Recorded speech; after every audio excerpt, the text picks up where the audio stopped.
you're sitting in front of a room full of film school students, and I think it's important for them to kind of know where things start and where the ideas start and where careers start. So I'm going to throw out a question first off. What would you say is that moment when you felt like you had arrived into the industry, when it was your first major project?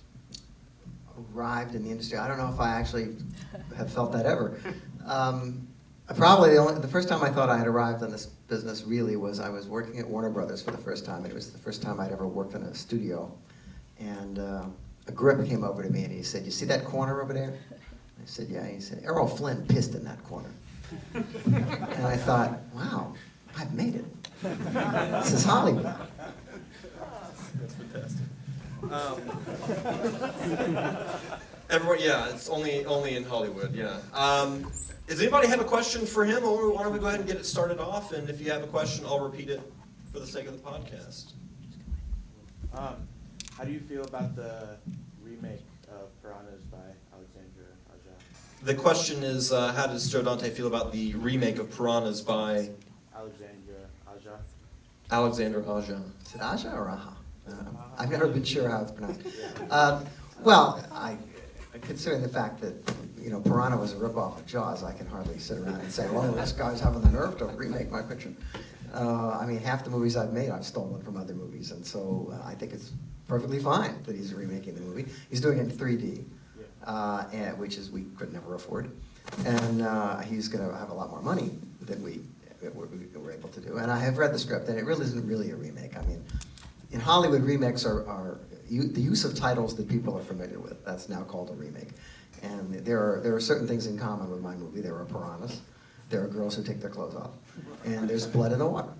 And aside from that, there's no similarity. The characters are different. I assume the approach is a little different, but I can't imagine that it isn't going to probably do really well. And more power to them. Good question. Anybody else? What's the story behind the cameo of Forrest J. Ackerman in The Howling? The question is about the cameo of Forrest J. Ackerman? J. Ackerman. Well, for those of you not in the know, and I can't believe that there could be too many, but there's a breed of people who work in this business who are known among each other as monster kids. And these are kids who grew up reading this magazine called Famous Monsters of Filmland, which when you were a kid in the 50s, and you liked horror movies, you always felt a little weird because there weren't a lot of other people who liked horror movies. And when this magazine came out from this guy, Forrest Ackerman, who lived here in Hollywood, suddenly it was you had a connection to people who were like you, that you didn't realize that there must be a lot of people like you, or else they wouldn't put out a magazine for them. And so it was a sort of a bonding thing.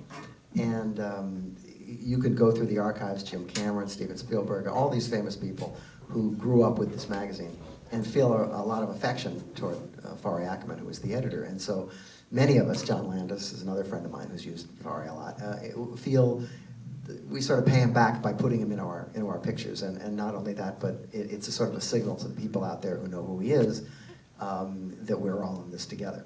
And the trick with doing cameos of famous people in your movies is that you can't use them in a way that calls so much attention to them that people who don't know who they are start wondering why you're spending time on this guy. And I did make that mistake slightly in this movie earlier in the picture with Roger Corman, who was the first guy I worked for when I came out in Hollywood, and has been known to be very parsimonious. Some say cheap, not me, but some people call him parsimonious. And there's a scene where a guy's fishing for a coin in a phone booth earlier in the picture, which is actually itself a steal from Rosemary's Baby, where a similar scene takes place, and it turns out to be William Castle, the producer of the picture. In this case, it turns out to be Roger Corman, which is a very odd joke, but the mistake I made was that after the scene is over, I linger on Roger Corman looking for dimes in the slot of the phone, which is funny to people who know who he is. But for people who don't know who he is, it's like, why am I watching this guy looking for change in the phone booth? And so I learned that you're not, you can do that stuff and you can get away with in-jokes and stuff. You can do them anywhere in your movie as long as they're in the background or not featured in a way that people wonder, well, why am I looking at this? So that's a long answer to a short question. What do you think Eddie's intentions were in the porn shop with Karen?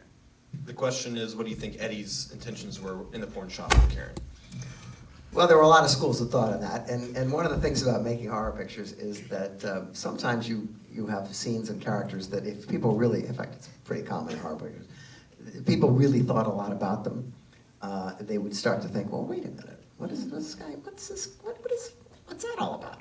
And the trick is to get the picture going fast enough and to get people interested enough in what's going on so that they don't think about that stuff until later. Alfred Hitchcock used to call these refrigerator moments. There's moments when people have seen the movie and they go back and they're taking something out of their refrigerator at home and they go, wait a minute. And that's, if it waits that long, it's fine. It's only if during the movie people wonder what's going on that there's a problem. And in this case, I could say that Eddie wanted to make her into a werewolf because he saw her on TV. I mean, you could take him at face value, that's kind of what he says. But it's not something like many things in the movie that really takes a lot of scrutiny. But Eddie is sort of the serial killer prom night kind of character. I mean, this movie was originated as a werewolf picture, and at a time when werewolf pictures were kind of considered really old-fashioned and corny because they were only on TV and in black and white old movies, and people thought it was the old ways. And so in order to make this sort of new, we made the first half of the picture look like a slasher movie, so that this Eddie Quist character was like a serial killer slasher. And we snuck the supernatural part of it into it. And this was also the first movie where the characters in the movie know as much about werewolves as the people in the audience. In previous movies, there would always be a scene where somebody would say, well, doctor, tell me, what is a werewolf? And then you'd have to have the explanation. And we realized that people were kind of tired of that. And so we went to great pains to make our characters as aware of pop culture as people in the audience, and to use a lot of pop culture and say, look, the reason these people can survive is because people don't believe in them because they're everywhere. And that was kind of new. And it was a new approach, and it worked pretty well. And oddly enough, the same year that this picture came out, there were 3 other werewolf pictures. There was John Landis's American Werewolf in London, which is a movie that wouldn't have gotten made if it wasn't for the fact that we had hired Rick Baker to do our picture. And John, who's a friend of mine, found out that Rick was doing it, and he had made Rick promise to do his picture if he ever got the money. And then suddenly he got the money, and suddenly Rick wasn't working on our movie anymore, and his protege Rob Bottin was working on the movie. And John's movie came out a little bit after our picture, and then there was Full Moon High, Larry Cohen's werewolf picture. And there was a picture called The Wolfen, which was a pseudo-werewolf picture, sort of a mystical Indian werewolf picture. And it was, for some reason, the year of the werewolf, but for the most part, it wasn't because people wanted to beat each other out for movies. It's like the year that Splash came out, there were 3 other mermaid pictures that people wanted to make, and Splash made so much money that they all decided not to make theirs because they knew it wouldn't be as good. So it's that whole what's going on in the zeitgeist is a little odd. Movies appear in spurts, and nobody seems to really know why.